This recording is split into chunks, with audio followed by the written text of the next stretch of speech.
penguasa dinasti Ayyubiyah yang terkenal serta keteladanannya. Teman-teman tahu tidak siapa sih penguasa dinasti Ayyubiyah yang paling terkenal? Pastinya tahu dong, yaitu Salahuddin Al-Ayyubi. Nama lengkapnya adalah Salahuddin Yusuf Al-Ayyubi Abdul Muzaffar Yusuf bin Najmuddin bin Ayyub. Pada masa kecilnya, Salahuddin dididik ayahnya untuk menguasai sastra, ilmu kalam, menghafal Al-Quran, dan ilmu hadis. Karakter kuat Salahuddin sudah terlihat semenjak masa kecilnya, karena beliau memiliki sikap yang rendah hati, santun, dan penuh belas kasih. Beliau tumbuh di lingkungan keluarga yang agamis, tetapi juga ksatria. Salahuddin mempelajari ilmu agama, dan Salahuddin mengisi masa mudanya dengan menekuni teknik dan strategi perang serta dunia politik. Pada tahun 1169 Masehi, Salahuddin diangkat sebagai panglima menggantikan pamannya yang meninggal dunia. Salahuddin semakin menunjukkan kemahirannya sebagai pemimpin, serta mampu mengerahkan dan mengorganisasi pasukannya serta memperkuat pertahanan di Mesir, terutama untuk menghadapi kemungkinan serbuan bala tentara Salib. Salahuddin berhasil dalam memimpin Mesir, namun membuat Nuruddin Zanki merasa khawatir tersaingi. Akibatnya, hubungan mereka jadi memburuk. Pada tahun 1175 Masehi, Nuruddin mengirimkan pasukan untuk menaklukkan Mesir, tetapi gagal karena beliau meninggal dalam perjalanannya. Sehingga kekuasaan diserahkan kepada putranya yang masih sangat muda. Namun, 3 tahun kemudian, raja muda tersebut sakit dan meninggal, sehingga posisinya langsung digantikan oleh Salahuddin. Salahuddin diangkat menjadi khalifah di Suriah sekaligus di Mesir.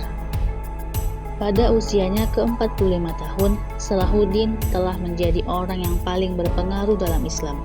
Selama kurun waktu 12 tahun, beliau berhasil mempersatukan Mesopotamia, Mesir, Libya, Tunisia, wilayah barat Jazirah Arab, dan Yaman di bawah kekhalifahan Ayyubiyah. Setelah kita mengetahui siapa itu Salahuddin Al-Ayyubi, maka selanjutnya kita juga harus mengetahui keteladanan Salahuddin Al-Ayyubi. Kisah Salahuddin Al-Ayyubi ketika memimpin dinasti Ayyubiyah memiliki kepribadian yang baik, yaitu berdasarkan kepemimpinan dan keperwiraan.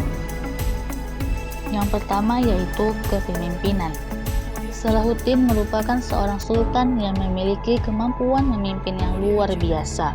Beliau mengangkat orang-orang cerdas dan terdidik sebagai wazir, seperti Al-Qadi Al-Fadil, Al-Khatib Al-Isfahani, dan Bahruddin bin Shaddad. Dalam kepemimpinannya, Salahuddin tidak membuat kekuasaan berpusat di Mesir.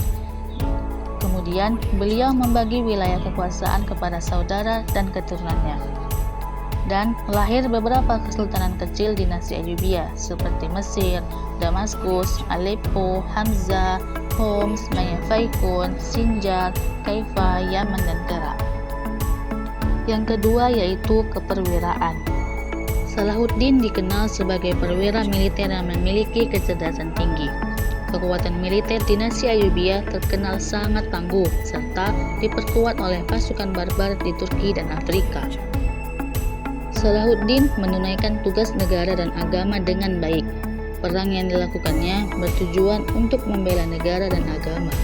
Sebagai khalifah pertama dinasti Ayyubiyah, Salahuddin berusaha menyatukan seluruh provinsi Arab, terutama di Mesir dan Syam, di bawah satu kekuasaan.